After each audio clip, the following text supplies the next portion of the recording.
親方テレフォンショッキング。ちょっとなんでワイドショーワイドショー。ということで前回の間垣親方からのご紹介で本日のゲスト親方はこの方、山科親方です。よろしくお願いします。よろしくお願いします。ここでまず山科親方、豊文のことが好きだぞという方はチャンネル登録をお願いします。ということでまず山科親方のプロフィールをご紹介したいと思います。はい、お願いします。身長は185センチ、かっこ現役時、ちょっと縮んだのかな。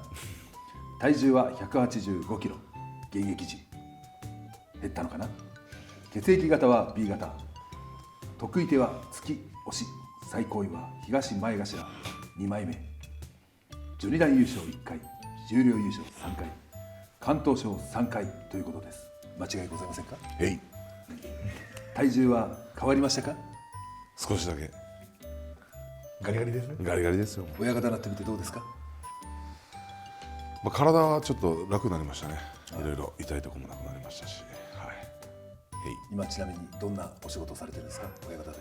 僕は九州場所担当と、物販売店でレジ売ってます。はい、ということで山科親方、はい本日はよろしくお願いします。よろしくお願いします。ということでまず幼少期から角界に入門するまでお聞かせいただきたいんですが、こちらでん。ゴリラ舌だった幼少期。何ゴリラ舌って。ゴリラ舌ってなんですか。猫舌ってあるじゃないですか。熱いものがはいはいは苦手な。自分熱いものが好きだったんですよ。でも熱いものをもう平気で食べれる。ちっちゃい時だから自分兄弟兄が一人上にいるんですけど、はい兄はもうその母親が夫婦しながらこう冷ましながら食べさせてた。猫舌ね。猫舌、自分はもう熱々のやつをもうむちゃくちゃ食ってたんで、こういう感じになっちゃったんですよ。じゃあこのおでんかなんか。はい、そうですね。おでんかなんか熱もう全然々おでんと熱々小籠包。焼肉を焼くじゃないですか。そのままいけるんで。やば、やけどし多分ない。ホルモンとかたまにジュッて言いますもん、口の中で。やけどしないいやよ。マジですマジです。なんか焼けちゃう。はい。顎のさ、上顎とかさ、いや下ってドゥルドゥルだ。下って結構強いですよ。下でジュッて言いますもん。マジで。小学生では噂の相撲少年。まあ大阪で生まれたんですけど、はいはい。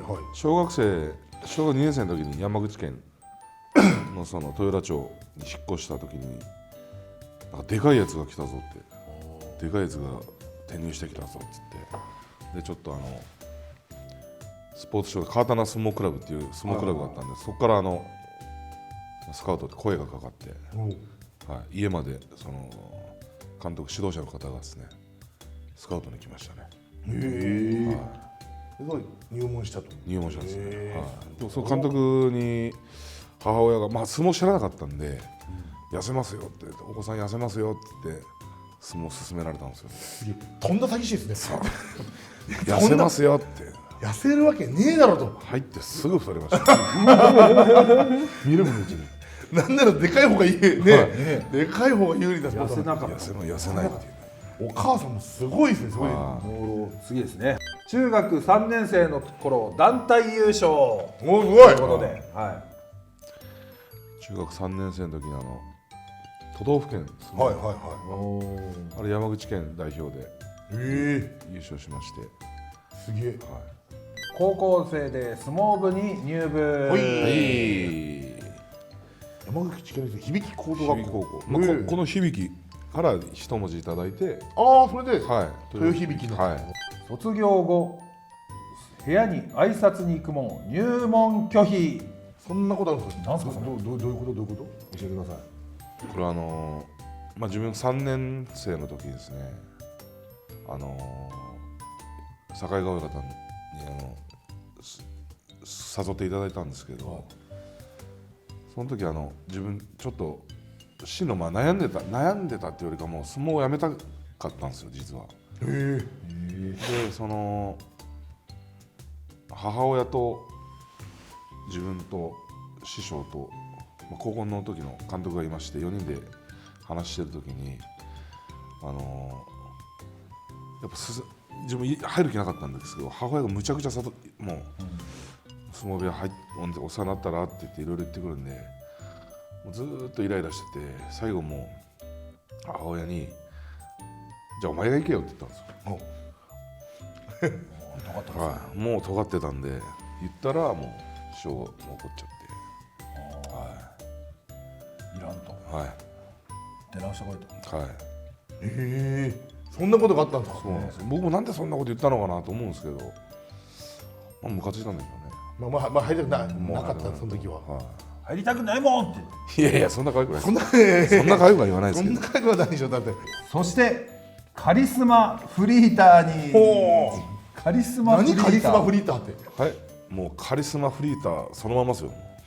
カリフリ。もうカリフリです。カリフリではい、もうとにかくなんか仕事しようと思って、ハローワークってあるじゃないですか。はいそこ行っても自分で仕事見つけてきて、勝手に行ったんですよ。広島に、隣の県の広島に。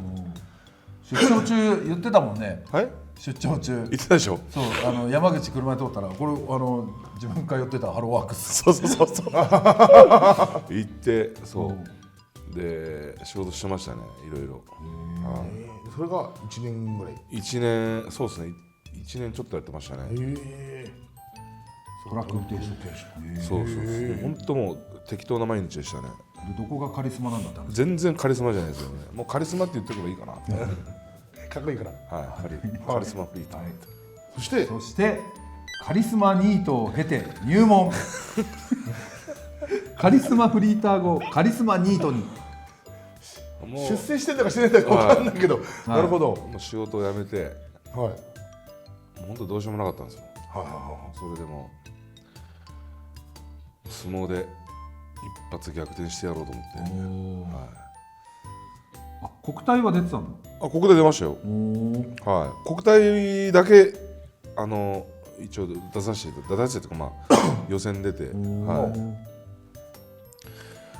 あ相撲熱はまだね、どっかあったんでしょうね、やっぱ心のどっかで。まあでも相撲なんかなって思ったのかもね、呼び出し。いやいや、まあそうですけどね仕事しにくい体でしたからね。でも教習所でいたけどなんか細かったですか。でも張ってたよね、ちゃんと体は。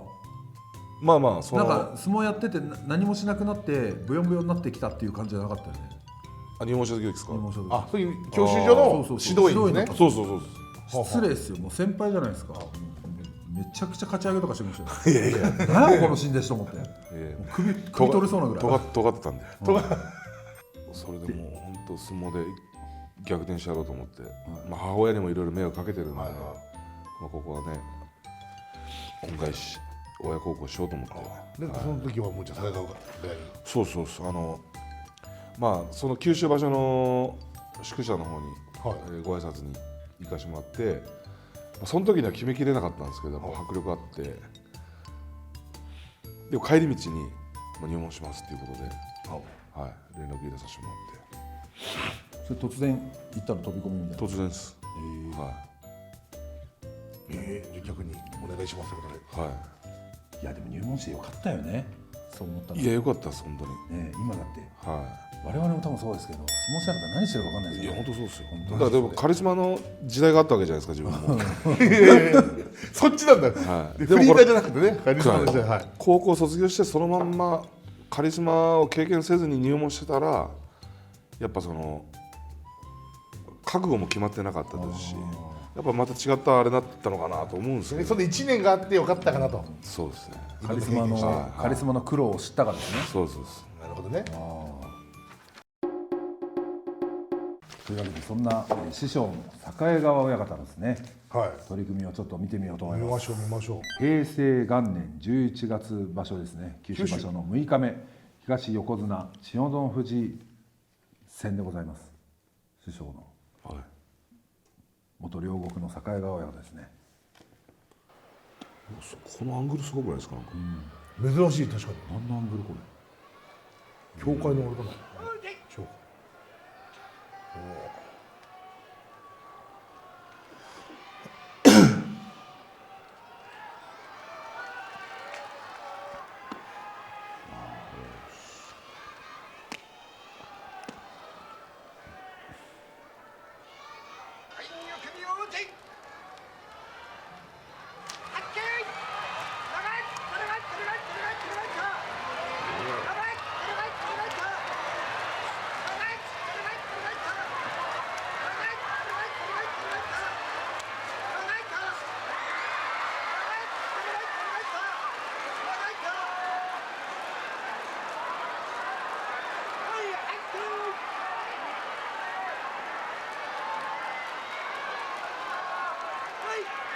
ど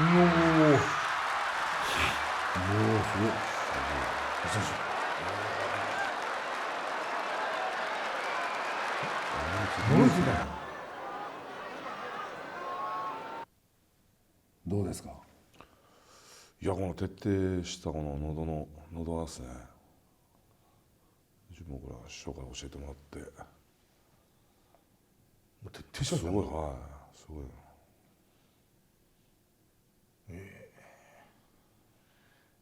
いやでもやっぱこの横綱もやっぱすごいですね。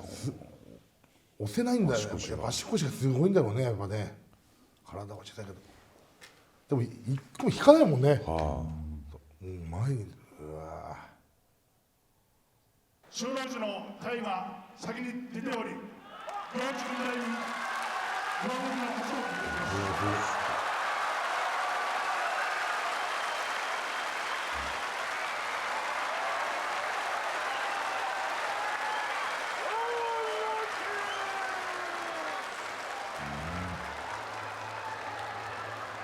ただいまの決まり手は押し出して両国の勝ち。国民栄誉賞横綱で初めて勝った第1号ですよ。下からこんな感じとか見ることないんでなんかすごいですね。どうですか、勝った感想は。まだ部屋帰ってね、部屋に帰ったらじんとくるんじゃない。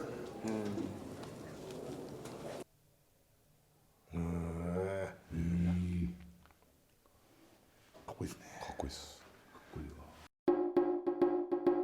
ここから山科親方の力士人生を振り返るべく取り組みを見ていきましょう。行きましょう。平成の若牛門本龍太、平成17年初場所3日目、草清対門本行きましょ先っう。て誰だよ。伝説の暴走族。見たら思い出すかな。はい絶対思い出しますよ。ほら思い出したでしょ。草木君何部屋わかんないです。いた。懐かしい。いやいたんですよ。うわ久々こんなん見たの。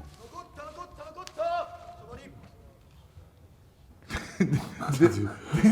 伝説です。伝説。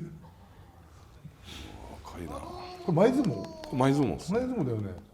できなかった感想は。いやそんな緊張してなかったですね。まあ別に。まあ相手も、ね、そんなむちゃくちゃあれな感じじゃないですし、はい、あ、相撲経験者って感じじゃないですよね。絶対相撲してない子だもんね、見た目。絶対はい。お腹親方みたいな。俺も言おうとだ。入門した時の俺もあんな感じだよね。見たことありますか、お腹親方。前やりますよ。はい。そうですよ。飛んでってましたね。頭より手が上にありますからね。どんだけ脇やめんだっていう。でもそこから幕内まで上がるから夢ありますよね。本当に。初めての入れ替え戦、相手は玉飛鳥。おお。平成18年9月場所初日でございます。西幕下3枚目門本、西十両14枚目玉飛鳥でございます。大竹親方、取り組みいきましょう。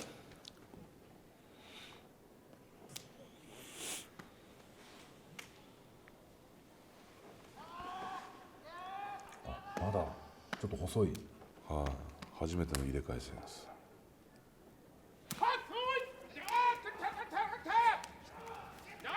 うわ、いい相撲。ああ、いい相撲。どうでしたこれ。はい。いや強かったですよ。首は取れるかと思いました。めちゃめちゃいい相撲じゃん。めちゃ。もうかましが強すぎて首が折れるかと思いました。なんなら相手の方が首取れそうなんですけど。逆にね。いやもういっぱいいっぱいです。あ、でもこれで入門、じゃあ新十両ですか。この場所ですね。決めました。2年で2年、この場所を4勝3敗で終え、入門からわずか2年、11場所で十両昇進、関取に行って、早っ。いやちゃんこの味が染みてないわ、まだ。やってないわ。染みてない。染みてないわ、ちゃんこの味が、まだ。マグです。新十両で優勝決定当然、平成19年初場所千秋楽、はい。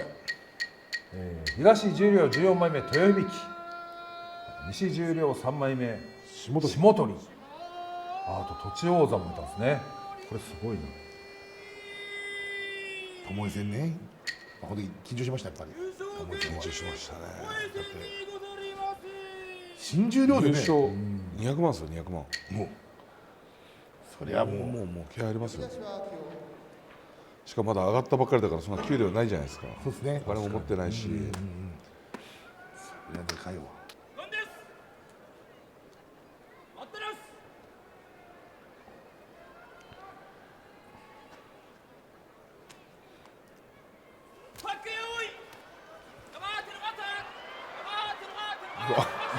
弱っ。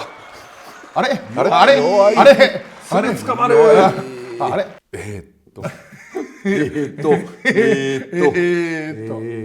じゃあとちおさんが勝ったんですね。勝ったに勝ったとで都庁さんがこれ自分に勝てば優勝なんですよね。っていうことですね。同期ですかね。同期でめっちゃ苦手だったです、都庁さん。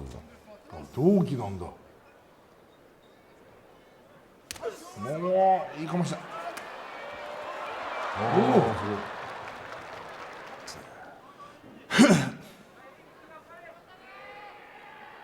次は捕まらないぞと。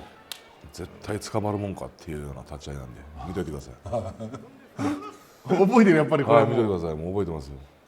捕まりたくない気持ちが出る立ち合いです。もうぶちかまして持っていきますよ、これは。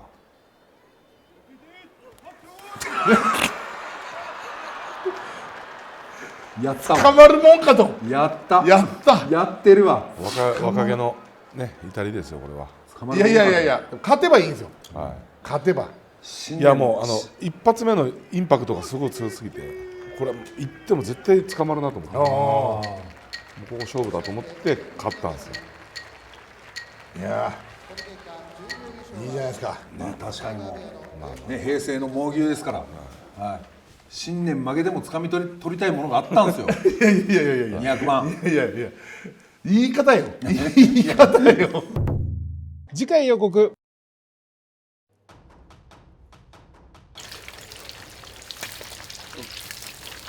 美味しい。いや大地の恵みですね。手羽がよ家で出るんですけど、あれ手羽を親からは今日ケンタッキーって言って買ってました。これ全部で20種類ちょうど入ってます。はい。乞うご期待。乗りに乗って初の関東賞。平成19年7月場所、7月名古屋場所、10日目、西十両14枚目豊響と東前頭8枚目鶴竜、現音山親方です。新入幕として11勝4敗で初の関東賞を受賞した場所の取り組みでございます。すごいね。新入幕って大体負け越しますもんね。俺なんかやっぱでも押し相撲ってなんかこう勝ってるとまあ、乗ったもうなんか負ける気しなくなる。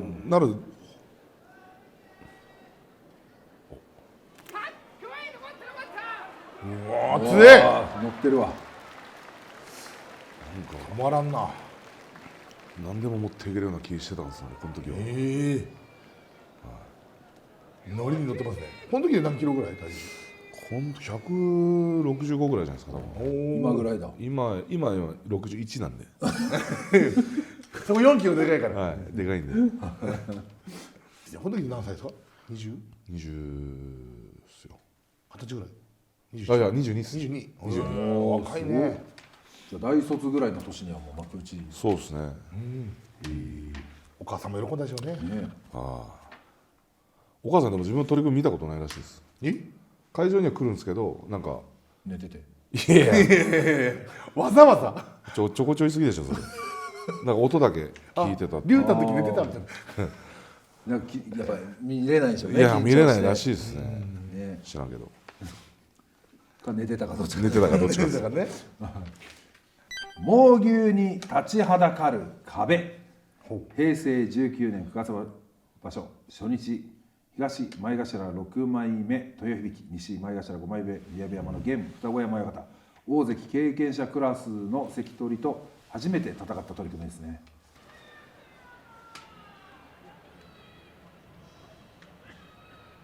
めちゃ緊張しましたね、これは。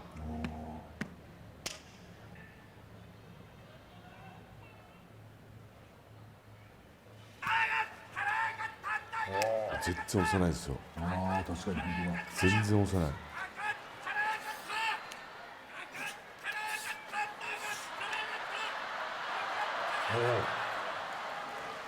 覚えてますかこの時。覚えてます。こんな重いんだと思って突きが覚えてます。これ強烈だったですね、これは。重そうだもんね。なるほどね。でもやっぱこれもうやっぱテレビで見てたぐらいですね。そうそうそうそう。新入幕でだから11番とか勝って結構内容も良かったんで誰でも持っていけそうな感じで行った時にこの宮城山関と当たってなんか強っと思って思っと思って今でも覚えてます。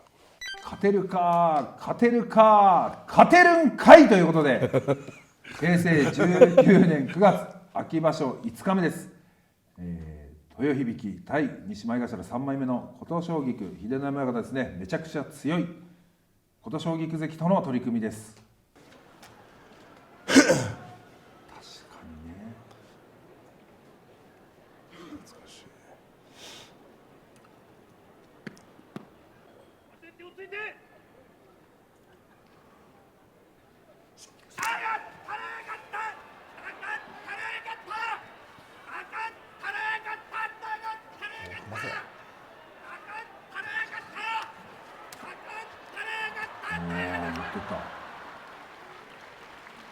琴奨菊関自分一つ上なんですけど、はいはい。もうめっちゃ強かったんですよ高校の時。おトーナメントで当たってもう絶対勝てないですよ。お。もういやもう絶対もう次対戦誰みたいな「いや菊杉さんです」って言ったら「ああ」って感じであマジでもうややる前る前からら。か強かったんですよ。へえ。それでこの大相撲入ってこうやって勝ってなんかこの時なんかじゃあ自分強くなったんだなと思いましたね。へえ。ターニングポイント。ほい。ドラえもんみたいな。ドゥドゥドゥドゥドゥドゥこの取り組みあったんですね。ターニングポイントはい。というわけで平成20年5月夏場所12日目西前頭15枚目豊響と東前頭10枚目出島現大鳴戸親方力士としてのターニングポイントとなった取り組みです。ほう。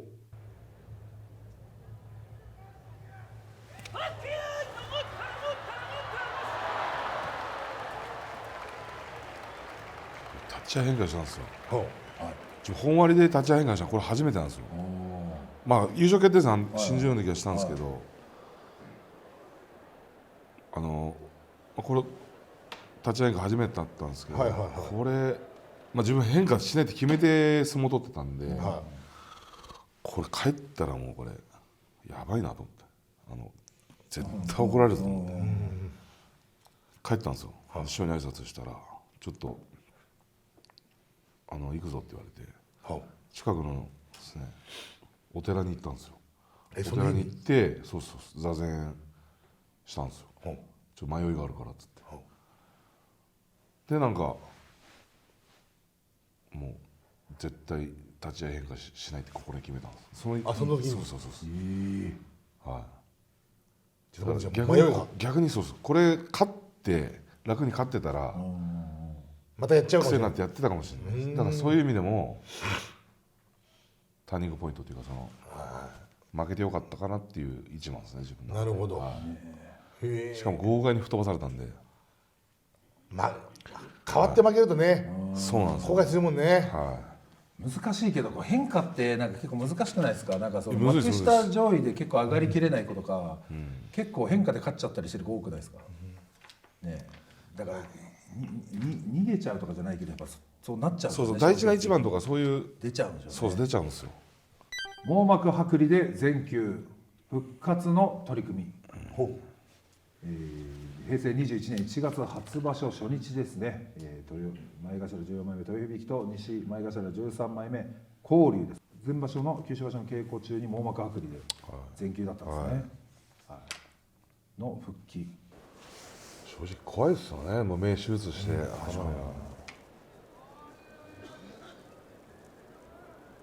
稽古はしてた。稽古もしてないですよ。相撲は取ってなかったですね。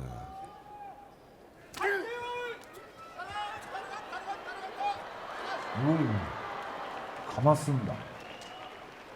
先生、病院の先生がかましていいって言ったんでもうかましましたね。やっぱりやる前とやったと例えばこう視力とか見え方変わったりとか。全然違うんです。もう 0.01 です左だけ。その前は普通に。2.0ありましたよ。網膜それって突然なるものが網膜って。そうです突然なるんで痛みとか特にどのなんか外傷があった時になったとかないんですけど、なんか気がついたら見えなかったみたいな。見えないから病院行こうって言ったら。はい、行ったら剥がれてました。そんなことあるんだ。そう怖いですよだから。気をつけなきゃね。これでも確か覚えてるのなんか網膜剥離になったって聞いて、もう俺かませなくなるのかなと思って、結構きついだろうなと思ったら普通にかましてたんですよね。すごいと思って。多分胸で言ったら多分もう俺と落ちます。すぐ落ちてますからね。きついよ。いやでもよくかましたね本当に。最高位でバチバチ。バチバチ。平成21年名古屋場所初日西前頭2枚目豊響と東大関千代大会現九重親方です。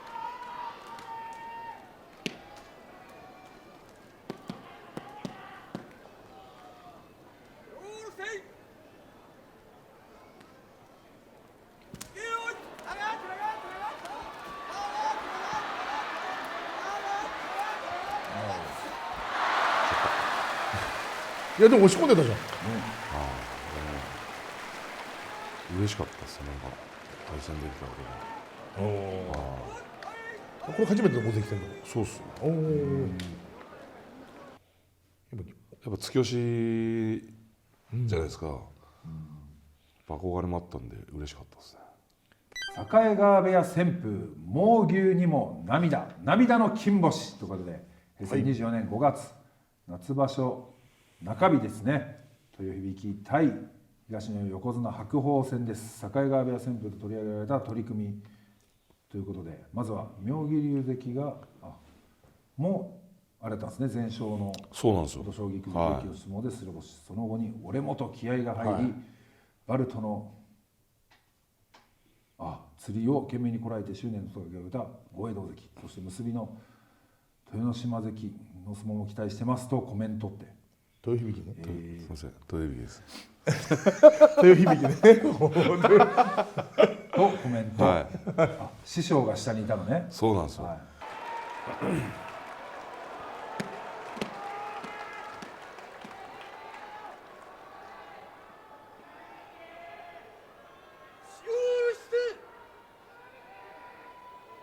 お客様。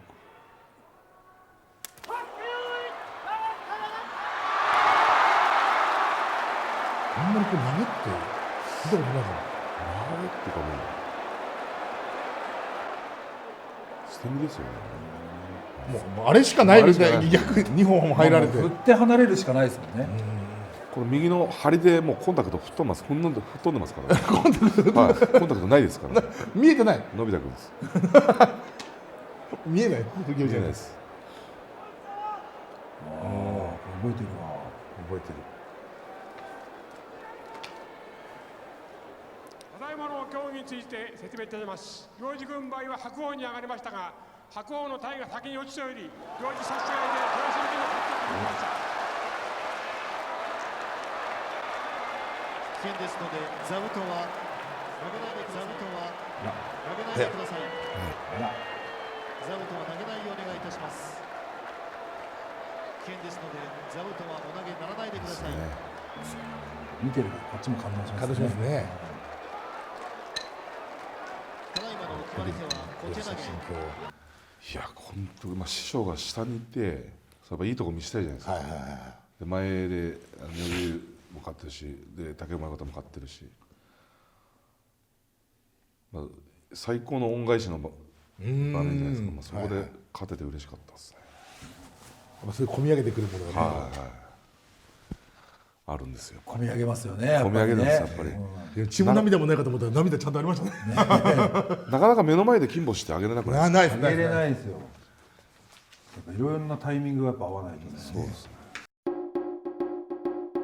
その後ですね、番付を上げたり下げたりの場所が続いていき、次の取り組みもこちらスーパーつら相スーパーつら相撲撲って何これ平成27年9月秋場所千秋楽豊響対東十両8枚目玉飛鳥大竹親方また来ましたね。10連勝からの5連敗のスーパーつら相撲となった場所の千秋楽の取り組み。10連勝4連敗中で最後玉塚関ですね。で今10勝4敗10勝4敗です。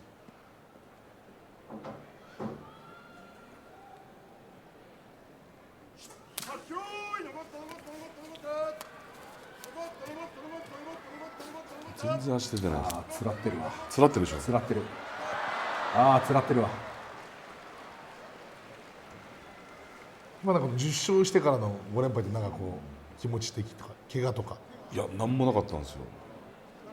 何もなかったんですけど、10連勝してる時は 10勝毎日風呂行ってたんですよ。サウナ。はいはいはい。これ関係ないですけどね。ただいまの競技は11戦目から行ってないです。軍配通り行かないと。行かないと。行かないからやっぱつらっちゃうんだ。そりゃつらっちゃうってもうなかなか狙ってできないけどねそんな。つらっちゃう。負けたら止まんないですよね。負け出したら。肩に異変終わりの始まり。どういう意味ですかこれ。これ悪意だ悪意だ。悪意ありますね。どういう意味ですかこれ。はい。まあここから多分ガタガタくるよということです。我々経験済みのですね。はい。ここからガタガタくるよという。はい。九州場所。九州場所。はい。豊響対東前頭14枚目総国来現荒汐型の取り組みです。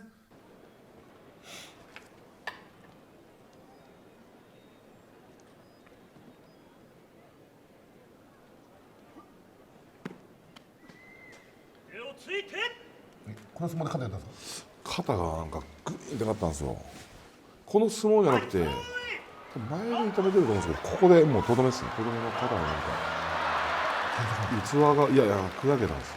砕けた。はい。砕けるの。砕けたです。関節芯ってこの器？今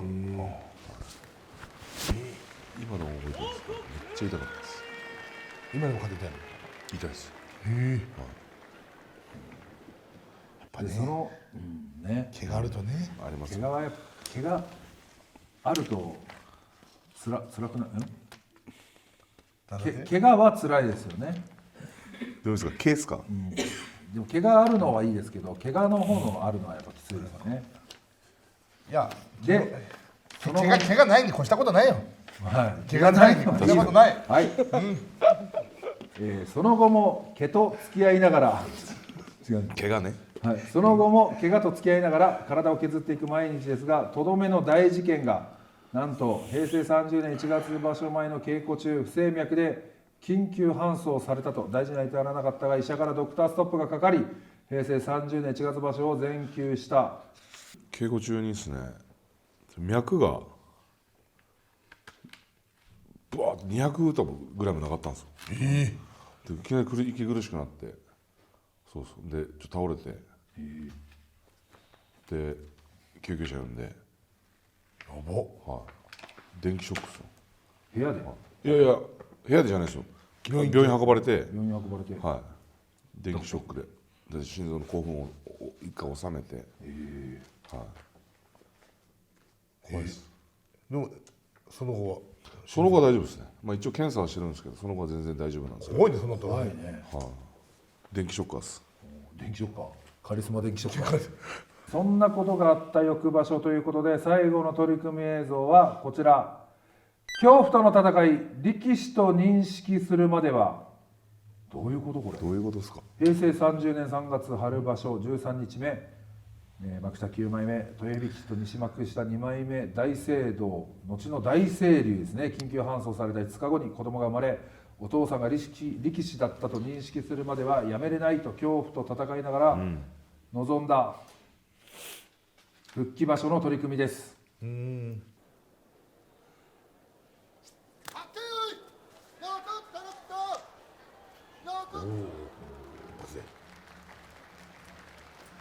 や覚えてますかこれ？覚えてますね。怖かったっすけど、まあだから入院して5日後に長男が生まれたんですよ。1月だから4日に入院して1月9日に生まれたんですけど、子供がね父親が力士だったって分かるまではいはい頑張ろうと思って決めて出てたんですけど、怖かったですねやっぱ。そうだよね。幕下落ちから結構。いや幕下落ちからも一回も上がらずに4年ぐらいやったんですかね。長かったよね。4年。で認識あるんですか？今はあるんじゃないですか、さすがに今はあるんじゃないですか。覚えてるのかな？多分覚えてないですね。際どい。はい、際どいですね。4歳とかなんで。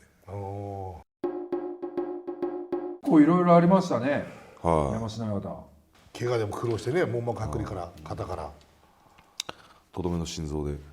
心臓で。笛響引退山科襲名ということですが、令和3年の6月7日に引退し年寄山科を襲名しました。はい。どうでした？やっぱこの力士人生を振り返ってみて。そうですね。まあカリスマを経て、カリスマ経て大相撲でまあ一応そのチャンスを掴んで、まあなんか良かった、まあ良かったことも悪かったことも全部この16年現役だったんですけど、全部経験できたなと。まあ幕下落ちが4年ぐらい最後やったんですけど、まあその経験も全部良かったなって今では当時は苦しかったんですけど、今ではすごく思いますね。これからはどんな力士を育てていきますか？そうですね。まあ自分も推しで上取ってきたんで、平成の猛牛って言われて嬉しかったんで、次は令和の猛牛って言われるような力士を育ててみたいですね。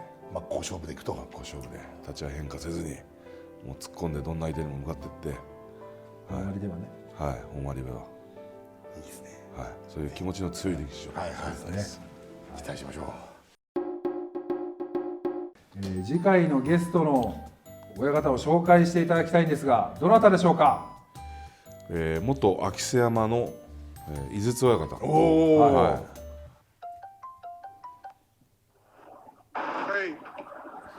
あ、お疲れ。今大丈夫？ちょっと今白さんに変わります。白さんに変わります。はい、お疲れ。最近やってる？最近やってる？親方うまいからね。でまた今度行きましょうよね。というわけで、じゃあ、次回親方テレフォンショッキング来てくれるかな？なんて言うの？飯食ってんじゃないですか今。次回来てくれるかな？お願いします。いいとも。次回来てくれるかな？はいいとも。はいというわけで、はいじゃあよろしくじゃあ戻ります。はい。じゃあお疲れ様です。これいたずら電話よ。いたずら電話よ。本日は山科親方でした。ありがとうございました。はい。